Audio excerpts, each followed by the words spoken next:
双语音标领航，注音阅读启蒙，叶兴阳有声读物。History of Friedrich II of Prussia, v18. By Thomas Carlyle. Book 18. 7 Years' War rises to a height. 1757-1759. Chapter 1. The campaign opens. Seldom was there seen such a combination against any man as this against Friedrich. After his Saxon performances in 1756, the extent of his sin, which is now ascertained to have been what we saw, was at that time considered to transcend all computation, and to mark him out for partition, for suppression and enchainment, as the general enemy of mankind. Partition him, cut him down, said the great powers to one another, and are busy, as never before, in raising forces, inciting new alliances, and calling out the general posse comitatus of mankind, for that salutary object. What tempestuous fulminations in the Reichstag, and over all Europe, England alone excepted, against this man, latterly the Swedes, who at first had compunctions on the score of Protestantism, have agreed to join in the partitioning adventure. It brings us his Pommern, all Pommern ours, cry the Swedish parliamentary eloquences, with French gold in their pocket. At any rate, whisper they, it spites the Queen his sister, and drag the poor Swedish nation into a series of disgraces and disastrous platitudes it was little anticipating. This precious French-Swedish bargain, Swedes to invade with 25,000, France to give fair subsidy, and bribe largely, was consummated in March 21st, 1757 Stenzel. And see that. But did not become known to Friedrich for some months later, nor was it of the importance he then thought it, in the first moment of surprise and provocation. Not indeed of importance to anybody, except, in the reverse way, to poor Sweden itself, and to the French, who had spent a great deal of pains and money on it, and continued to spend, with as good as no result at all. For there never was such a war, before or since, not even by Sweden in the captainless state, and the one profit the co-partners reaped from it, was some discountenance it gave to the rumor which had risen, more extensively than we should now think, and even some nucleus of fact in it as appears, that Austria, France, and the Catholic part of the Reich were combining to put down Protestantism, to which they could now answer, see, Protestant Sweden is with us, and so weaken a little what was pretty much Friedrich's last hold on the public sympathies at this time. As to France itself, to France, Austria, Russia, bound by such earthly treaties, and the call of very heaven, shall they not, in united puissance and indignation, rise to the rescue? France, touched to the heart by such treatment of a Saxon Kurfürst, and bound by Treaty of Westphalia to protect all members of the Reich, which it has sometimes, to our own knowledge, so carefully done, is almost more ardent than Austria itself. France, Austria, Russia, to these add Polish Majesty himself, and latterly the very Swedes, by French bribery at Stockholm. These are the partitioning powers, and their shares, let us spare one line for their shares, are as follows. The Swedes are to have Pommern in whole, Polish Saxon Majesty gets Magdeburg, Halle, and opulent slices thereabouts. Austria's share, we need not say, is that jewel of a Silesia. Rheinische Majesty, on the extreme east, takes Prussia, Königsberg Memel country in whole, adds Prussia to her as yet 2 narrow territories. Vasalcleve country, from the other or western extremity, France will take that clipping, and make much of it. These are quite serious business engagements, engrossed on careful parchment, that spring, 1757, and I suppose not yet boiled down into glue, but still to be found in dusty corners, with the tape much faded. The high heads, making preparation on the due scale, think them not only executable, but indubitable, and almost as good as done, push home upon him, as united posse comitatus of mankind, in a sacred cause of Polish majesty and public justice. How can one malefactor resist? Ah. Aimé très cher and oh, my dearest princess and cousin, what a chance has turned up. It is computed that there are arrayed against this one king, under their respective kings, empress queens, Swedish senates, Catins and Pompadours, populations to the amount of above 100 millions. In after stages, I remember to have seen 150 millions loosely given as the exaggerated cipher, of armed soldiers actually in the field against him, against Hanover and him.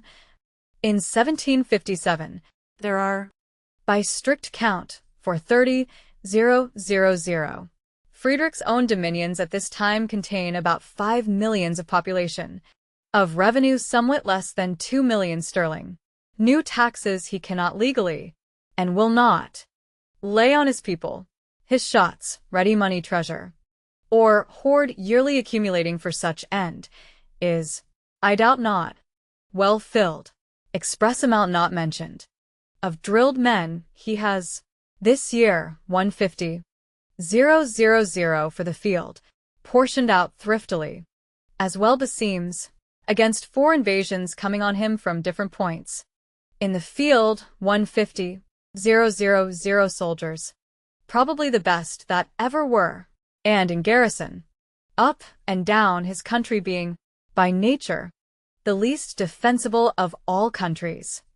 Near 40,000, which he reckons of inferior quality. So stands the account. Stenzel. For 308,306. 39. Ranka. 415. Prus. 389. 43. 124. AC. Substantially true. I doubt not, but little or nothing of it so definite and conclusively distinct as it ought, in all items, to have been by this time, had poor Dryasdust known what he was doing.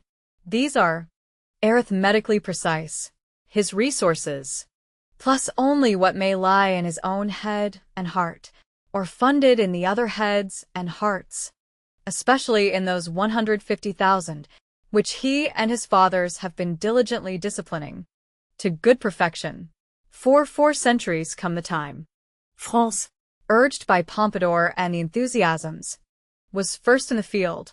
The French army, in superb equipment, though privately in poorish state of discipline, took the road early in March 26th and 27th.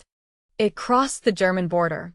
Cleve country and Colne country had been rumored of since January and February last, as terrifically grand, and here it now actually is, above 100,000 strong, 110 for 05, as the army lists, flaming through all the newspapers, teach mankind. Italic Heldengeschichte. End italic for 391, 1073, bent mainly upon Prussia. It would seem, such the will of Pompadour, mainly upon Prussia. Marshal d'Estrées, crossing at Colne, made offers even to his Britannic Majesty to be forgiven in comparison. Yield us a road through your Hanover. Merely a road to those Halberstadt Magdeburg parts. Your Hanover shall have neutrality. Neutrality to Hanover? Side Britannic Majesty. Alas, am not I pledged by treaty? And, alas, withal, how is it possible, without America hanging over us? And stood true. Nor is this all. On the part of magnanimous France, there is a Soubise getting under way withal, Soubise and 30,000, who will reinforce the Reich's armament, were it on foot, and be heard of by and by. So high runs French enthusiasm at present.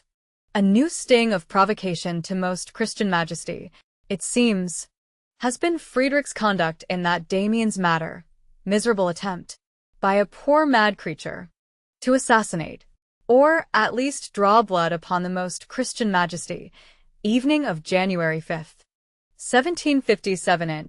Exuberantly plentiful details of it, and of the horrible law, procedures which followed on it. In Adelung, 8, 197 to 220. Barbier, ECEC. Point. About which Friedrich, busy and oblivious, had never, in common politeness, been at the pains to condole, compliment, or take any notice whatever, and will now take the consequences, as do the Vasalcleve countries these French find abandoned. Friedrich's garrisons have had orders to bring off the artillery and stores, blow up what of the works are suitable for blowing up, and join the Britannic army of observation which is getting itself together in those regions. Considerable army, Britannic wholly in the money part, New Hanoverians so many, Brunswickers, Buckburgers, Saxon, Gothers so many. Add those precious Hanoverian Hessian 20,000, whom we have had in England guarding our liberties so long, who are now shipped over in a lot, fair wind and full sea to them. Army of 60,000 on paper, of effective more than 50,000, headquarters now at Bielefeld on the Weser, where, April 16th, or a few days later, Royal Highness of Cumberland comes to take command, likely to make a fine figure against Maréchal d'Estrées and his 100,000 French. But there was no helping it. Friedrich. Through winter, has had Schmettau earnestly flagitating the Hanoverian officialities. The Weser is wadeable in many places. You cannot defend the Weser. And counseling and pleading to all lengths, without the least effect, wants to save his own Halberstadt lands, at our expense, which was the idea in London, too, don't we, by apocalyptic news writers and eyesight of our own. Understand the man? Pitt is by this time in office, who perhaps might have judged a little otherwise. But Pitt's seat is altogether temporary, insecure. The ruling deities Newcastle and Royal Highness, who withal are in standing quarrel, so that Friedrich, Schmettau, Mitchell pleaded to the deaf. Nothing but defend the Weser, and ignorant fatuity ready for the impossible, is to be made out there. Cannot help it.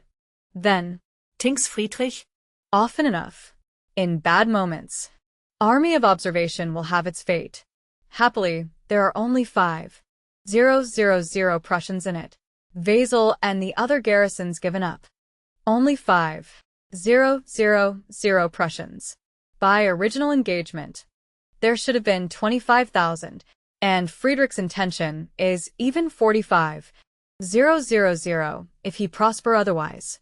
For in January, 1757 anniversary, or nearly so, of that neutrality convention last year, there had been encouraged by Pitt, as I could surmise, who always likes Friedrich a definite, much closer treaty of alliance, with subsidy of £1,000,000 sterling, anti-Russian squadron of observation in the Baltic, 25,000 Prussians, and other items, which I forget the more readily, as, owing to the strange state of England, near suffocating in its constitutional bedclothes, the treaty could not be kept at all, or serve as rule to poor England's exertions for Friedrich this year, exertions which were of the willing-minded but futile kind, going forward pell-mell, not by plan, and could reach Friedrich only in the lump, had there been any lump of them to sum together. But Pitt had gone out.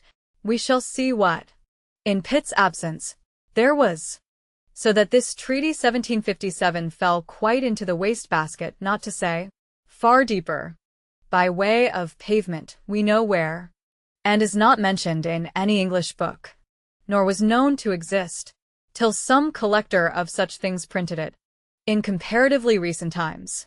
M. Coke in 1802, not very perfectly Scholl, 330 N. who copies what Coke has given. A treaty 1757, which, except as emblem of the then quasi-enchanted condition of England, and as foreshadow of Pitt's new treaty in January 1758, and of 3 others that followed and were kept to the letter, is not of moment farther. Reichstanda. Slight survey of it, with question, whitherward, if any whither, the thunderous fulminations in the Reichsdieten injured Saxony complaining, Uninsulted Kaiser.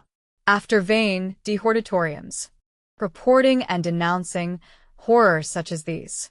What say you? O Reich, Have been going on since September last, and amount to boundless masses of the liveliest parliamentary eloquence, now fallen extinct to all creatures, given to great lengths. in Italic Heldengeschichte. End italic 3, 4, and other easily avoidable books. The Kaiser, otherwise a solid Pacific gentleman, intent on commercial operations, furnishes a good deal of our meal, says Friedrich, is officially extremely violent in behalf of injured Saxony, that is to say, in fact, of injured Austria, which is one's own. Kurmainz. Chairman of the Diet, we remember how he was got, and a battle of Dettingen fought in consequence. Long since. Kurmainz is admitted to have the most decided Austrian leanings. Britannic George, Austria being now in the opposite scale, finds him an unhandy Kurmainz, and what profit it was to introduce false weights into the Reich's balance that time.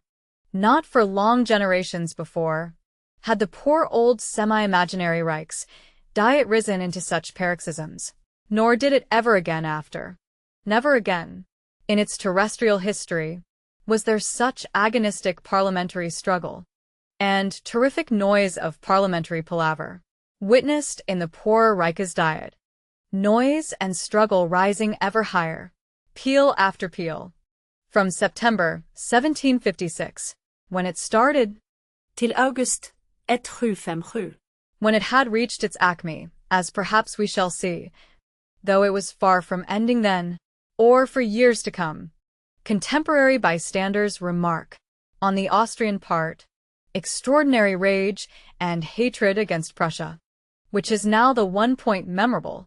Austria is used to speak loud in the Diet, as we have ourselves seen, and it is again, if you dive into those old, perilous caves, at your peril, unpleasantly notable to what pitch of fixed rage and hot sullen hatred Austria has now gone, and how the tone has in it a potency of worldwide squealing and droning, such as you nowhere heard before. Omnipotence of droning, edged with shrieky squealing, which fills the universe, not at all in a melodious way, from the depths of the gamut to the shrieky top again, a droning that has something of porcine or wild boar character. Figure assembled the wild boars of the world, all or mostly all got together, and, each with a knife just stuck into its side, by a felonious individual too well known. You will have some notion of the sound of these things. Friedrich sometimes remonstrates. Cannot you spare such phraseology? Unseemly to kings? The quarrels of kings have to be decided by the sword. What profit in unseemly language? Madam? But, for the first year, and more, there was no abatement on the Austrian part. Friedrich's own delegate at Regensburg, A Baron von Plotho. come of old Brandenburg kindred, is a resolute, ready-tongued, very undaunted gentleman, learned in diplomacies and Reich's law, carries his head high, and always has his story at hand. Argument, grounded on Reich's law and the nature of the case. Plotho never lacks, on spur of the hour, and is indeed a very commendable parliamentary mastiff, and honorable and melodious in the bark of him, compared with those infuriated porcine specimens. He has Corps Hanover for ally on common occasions, and generally from most Protestant members individually, or from the Corpus Evangelicorum in mass, some feeble whimper of support. Finds difficulty in getting his Reich's pleadings printed. Dangerous, everywhere in those southern parts, to print anything whatever that is not Austrian. So that Plotho, at length, Gets printers to himself. and sets up a printing press in his own house at Regensburg. He did a great deal of sonorous pleading for Friedrich, Proud. Deep-voiced. ruggedly logical, fairly beyond the Austrian quality in many cases, and always far briefer, which is another high merit. October coming, we purpose to look in upon Plotho for 1 minute, October 14th, 1757, which may be reckoned essentially the acme or tumming point of these unpleasant thunderings. Italic Heldengeschichte. End italic 4. 745 to 749. What good he did to Friedrich, or could have done with the tongue of angels in such an audience, we do not accurately know. Some good he would do even in the Reichsdiet there, and out of doors, over a German public. Still more, and is worth his frugal wages. Say £1,000 a year.